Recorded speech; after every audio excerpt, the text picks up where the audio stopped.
7 साल के बाद जो है कोई भारत से हमारे मुल्क आया है, क्या ये हमारे ताल्लुकात में बेहतरी लाने का सबब बनेगा? जयशंकर साहब तशरीफ लेकर आए हैं, आप इंटरेस्टेड हैं उनके साथ रिलेशनशिप बिल्ड करने के लिए?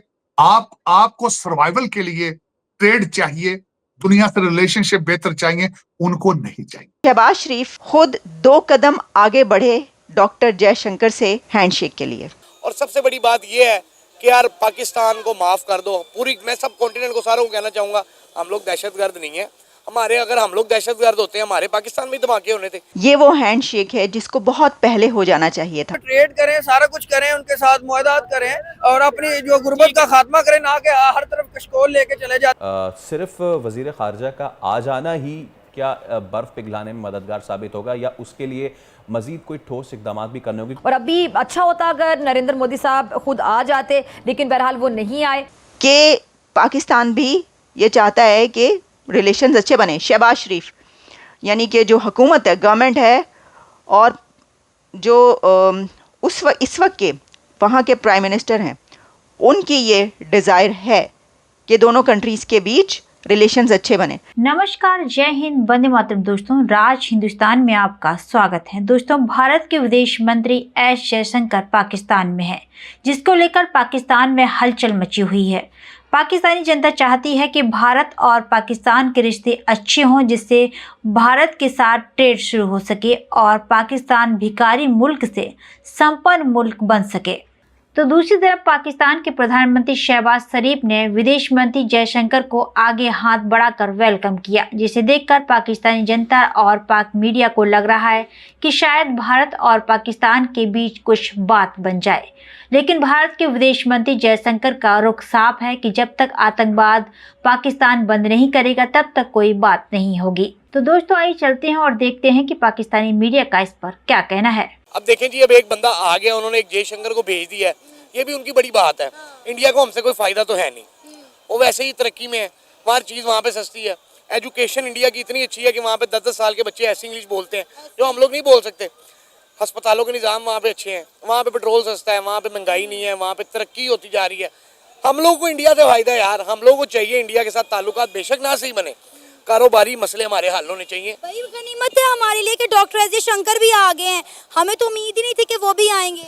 हमें अपने हालात देखो ना, लूमड़ी नू भी चलाकी करनी पैंदी अपने हालात सही करने वास्ते। कोई आगे हमें रोटी ऐसे नहीं दे जाएगा, हम लोग को खुद बीच में से नौसरबाजी करनी पड़ेगी, इंडिया के साथ भी, अमेरिका के साथ भी, कि यार साढ़े नाल साडा काम अच्छा हो जाए, हमें अस्पताल अच्छे मिल जाए, हो सकता है हमारा को पेट्रोलियम का निज़ाम अच्छा हो जाए, हो सकता है हमारी एजुकेशन सिस्टम अच्छी हो जाए, आम आवाम को खाने को मिल जाए चीज़ें। आम आवाम अभी बहुत टेंशन में है। और सबसे बड़ी बात यह है कि यार पाकिस्तान को माफ़ कर दो। पूरी मैं सब कॉन्टिनेंट को सारों को कहना चाहूँगा, हम लोग दहशतगर्द नहीं है। अगर हम लोग दहशतगर्द होते हैं, हमारे पाकिस्तान में धमाके होने थे। APS पाकिस्तान में ही होना था, कोयटा के धमाके होते हैं वो पाकिस्तान में ही होने थे। यार हम लोगों को माफ़ करो, आपकी मेहरबानी। हम लोग चाहते हैं दहशतगर्दी पाकिस्तान से ख़त्म हो। कौन बंदा है जो पाकिस्तान को नामजद भी कर रहा है और ऊपर से हमले भी पाकिस्तान में हो रहे हैं? या तो आप पाकिस्तान को तब बोलो कि पिछले 10 साल में पाकिस्तान में कोई दहशतगर्दी वाला हमला ना हुआ। सबसे ज़्यादा नुकसान हम लोगों ने उठाया है। APS में छोटे छोटे बच्चे शहीद हुए हैं, उसका जिम्मेदार कौन है? पाकिस्तान ही अगर अपना दुश्मन बन जाएगा तो क्या फ़ायदा होगा? ये बाहर की एजेंसीज हैं, कौन है, मुसलमान है, नॉन मुस्लिम है, हमें नहीं पता कौन है, लेकिन हम लोग माफ़ी मांगते हैं सबसे कि यार हमारा इधर से नाम हटा दो। और ये डॉक्टर साहब आपकी मेहरबानी है, बुरा ना मनाइएगा।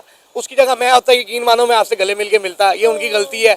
हम लोग जब भी पाकिस्तान आप आएंगे हमारा वेलकम है जी, सर हमारे साथ आंखों पे। देखें, बात यह है कि अगर आप नटशेल में पूछें कि क्या इंडो पाकिस्तान एजेंडा डिस्कस होगा, वो तो नहीं है।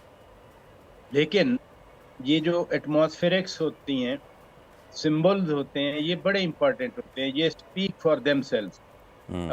2015 में, दिसंबर 2015 को सुषमा स्वराज उस वक्त जिंदा थी, वो भारत की वज़ीर ख़ारजा थी, वो आई थी।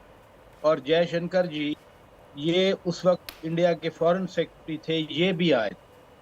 यानी 2015 दिसंबर के बाद भारत की तरफ से कोई नहीं पाकिस्तान आया। तो ये 9 साल के बाद आज पहली बार भारत के वज़ीर ख़ारजा यहाँ पाकिस्तान में मौजूद हैं।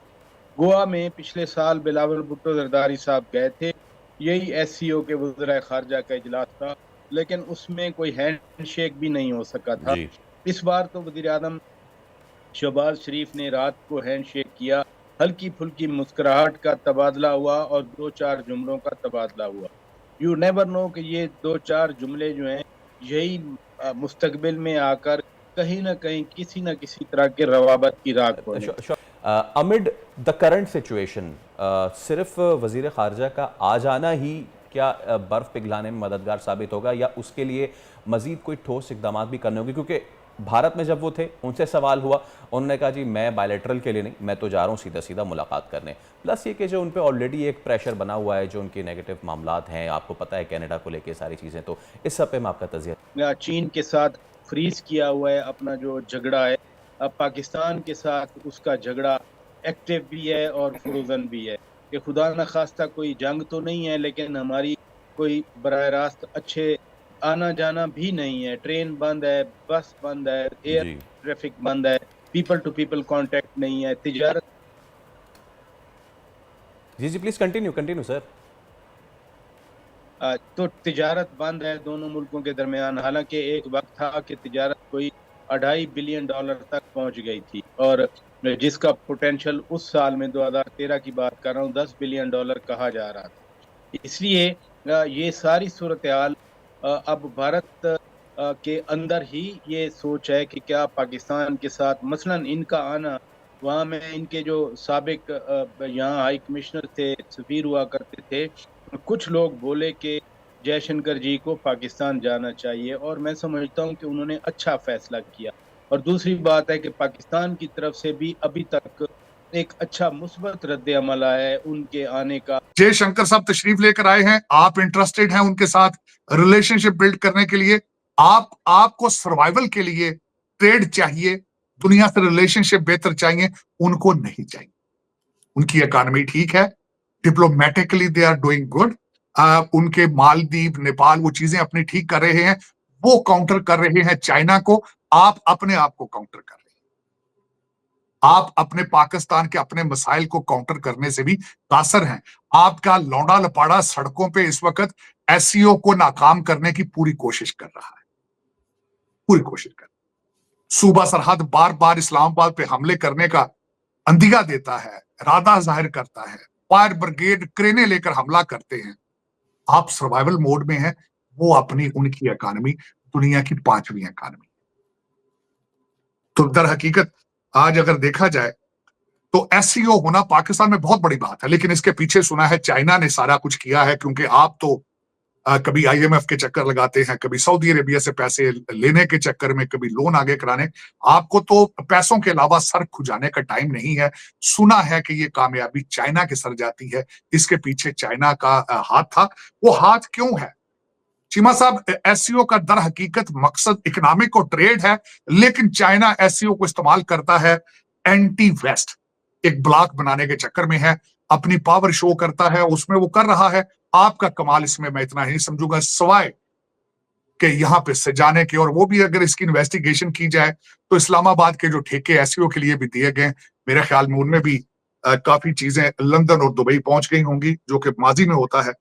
लेकिन चीमा साहब इस वक्त वाकई ही इस्लामाबाद को दुल्हन की तरह सजाया गया है, पाकिस्तान के सॉफ्ट इमेज के लिए कोशिश की गई है, और ठीक है, मैं सपोर्ट भी करता हूं इस चीज को। लेकिन आप आसपास देखें हालात क्या है इस वक्त, दूसरे शहरों के अंदर क्या हो रहा है।